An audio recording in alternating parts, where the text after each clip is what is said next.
flesh and bone, they're going to live, get old, dry up, and go in the damn ground. So you fucking suck the way porn star and the way everybody else fucking is sucking. See, everybody's not created for that bullshit. All that goddamn, some of these motherfucking niggas and these bitches is goddamn long-distance fuckers and goddamn cross-country fuckers. That's why a lot of them like to do porn, because they love to fuck all day, every goddamn day, different folks, and they get money to do the shit. Everybody, I'm not built for it tough like that. Can't nobody just fuck me every day, all kind of days. See, they been on wore my goddamn body down, bust my shit out. I be in the damn hospital on damn IV or something. Because I'm not designed for that kind of bullshit right there, let somebody just beat my shit in. I came here to do something higher. And when you know that you're higher than that, if people want to practice on a low level, that's them. Because every woman doesn't know she's divine, and that's not every woman's purpose. She might be divinely low. She might like to divinely fuck and divinely suck dicks. That's her job.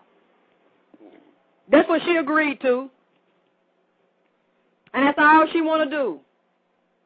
Like she in the jungle with a goddamn machete, chopping down trees, she hunting for dicks. Going through the goddamn internet, going through the motherfucking newspaper, going in the club, chopping down trees and shit, moving niggas and bitches out the way, hunting for a particular kind of goddamn dick to suck the goddamn nutrients out of it. That's our role. But for the ones of you that have realized there's something different and very unique about you, you must know your anatomy, physiology, and biology transcends the physical, and that you are at 24/7, always connected to the sun, the moon, the stars, this universe, and all others that ever will be in the past, present, and the ones that are going to be created. So you have to learn to listen. You have to learn spiritual principles. You have to learn to meditate, do yoga, pull your way from silly women that do silly, childish things, have a lower level conversation and mentality about themselves and sexuality, because we have to teach ourselves, and we have daughters to teach, and we have sons to teach, and we have to set an example for our sons. So when a woman has a daughter growing in her womb, it's a very powerful and spiritual thing. Triple degrees of power and spirituality occurring, because she's a creator that now is giving birth to, conceived in her mind, and now conceived in her body, and now having her uterus another female creator that is coming to Mother Earth. So you got a trinity right there. See, I don't think y'all want to know about this here. I ain't gonna preach too long. I think, I'm going to stop getting this shit out. I'm told y'all that, and I got to stick to my word to myself. I'm going to start putting this shit on CD or putting telecast like everybody else doing. Jewel Pookrum and all the other people, they asking for a donation for their shit, and they damn right to ask for one, because they're giving you knowledge that you don't have about yourself. And black people got to stop feeling this victim mentality, like they ain't got shit, so they can't give you shit. You supposed to give them something for nothing. And most of them still don't appreciate it and value it, because they're getting it for free and they don't use it, or they don't know how to activate the shit. So I'm not going to really keep on digging down into this shit, because y'all don't really fucking want it like you say you do, because you don't support it. So I'm getting back here to the 17-year-old girl. She called me. We were talking today, and I said, you must realize that your mother was responsible not only for, in the eyes of God. I said, even you can find biblical scriptures relating to this, that your mother was given the child by God. And then, even if she doesn't have a male, first of all, a woman picks her man, and she's supposed to know that man inside and out. But if he's not the appropriate one to leave around that child, the mother's supposed to see this and know this. It's her job to know it. That's why I know you got a dead womb if you don't. And this girl's mama got a dead, fractured-ass womb. And she got mad at me because I called her out on the shit. First I started talking to her daughter about this, and I said, the mother was supposed to be a good steward over the gifts that were given to her. And children are gifts that are given to the mother first. I don't care how many times the man lay with her and ejaculate in her, the baby still comes through and is incubated in the sacred space of the mother. So she's supposed to take that responsibility very seriously and supposed to be a good steward. Because the ancestors and the Creator watch how you treat your children and how you don't treat your children.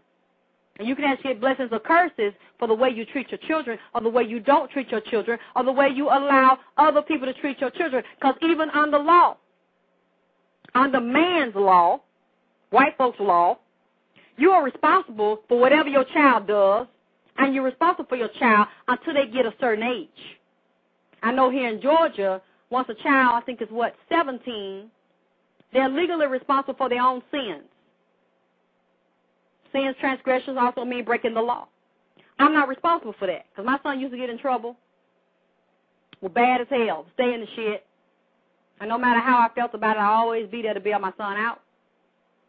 Of course, not to just bail him out, because sometimes I would just let him go through shit. I'm like, no, now this is like the fourth or fifth time I bailed you out. Now you're going to, obviously I've been too soft with you. I've been petting you and spoiling you. Now you're going to have to learn, because one day mama's not going to always be here for you. And when I'm saying I'm not going to be here, doesn't mean I'm going to be dead. Shit, I might be getting my groove on in Europe somewhere. I might be over there hanging with some goddamn white folks, and we having a goddamn good time, and I'm doing election shit. So I don't really want to be over here. So I might not be able to get to your ass. You better learn how to handle yourself. Because I ain't going to keep on dealing with this dumb nigga shit too much longer. So you better goddamn wake up and stop acting like a dumb nigga and realize what the fuck is going on around you and have your wits about you like I've always tried to tell you to do. But see, that's your job. Whether you like it or not, whether the child irritating you, if that child gets in trouble, the child stumbles and falls, if the child is still a minor in the eyes of the law and based on spiritual principle, if you know, because sometimes, now let me tell y'all something, the law does not always mean when the child gets a certain age, you let the child go. If you spiritually, mentally, and emotionally and psychologically feel that child is slow, you are committing a great sin to let that child go out on its own because you know the child is going to fail. You know the child is going to fall and make some devastating mistakes because the child is ignorant to the law. Ignorant to the laws of the universe, ignorant to spiritual laws and cosmic laws of the earth realm, and has no ability to protect itself spiritually, mentally, emotionally, physically, socially, legally. You know this child, but you're so tired of the child that you want the child to get out your house, or you don't want to talk to him, be bothered no more, but you know the child is not equipped, and you did not do your job in equipping that child. Now, if the child is wayward and won't listen and run the streets, that's a different thing. That means that's the way that child the soul has chosen to learn. They'll come back to you later and say, Mama, you was right. If you can't do nothing with them, yes, let them go on. But if that child's not disrespecting you, disrespecting your house, they might just do shit at school or get the shit in the street, and you still have some kind of control over the child will try to listen, and you see that your approach in the past has not worked. The child is still slow. It is your spiritual, mental, emotional, moral, and even legal and social obligation to save your own goddamn child, because the child is going to be a menace to society and a menace to itself. And then it's going to be a reflection of what you did and did not do that you should have done. So the mother, and I know it might sound hard to a lot of you, but as again, I will remind you, I am a mother. So I'm not talking about anything I don't know, and it is a burden, especially when you have to raise children alone, when you don't have a man that's there.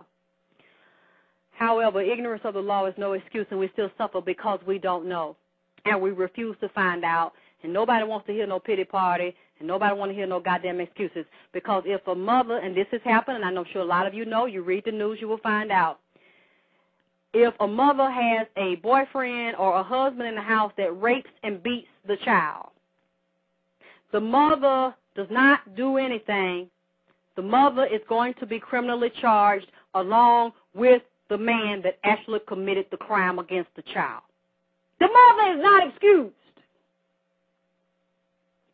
Because we believe that it is the mother's role to protect the child and to keep anybody away from the child that wants to humiliate, demean, and degrade and disrespect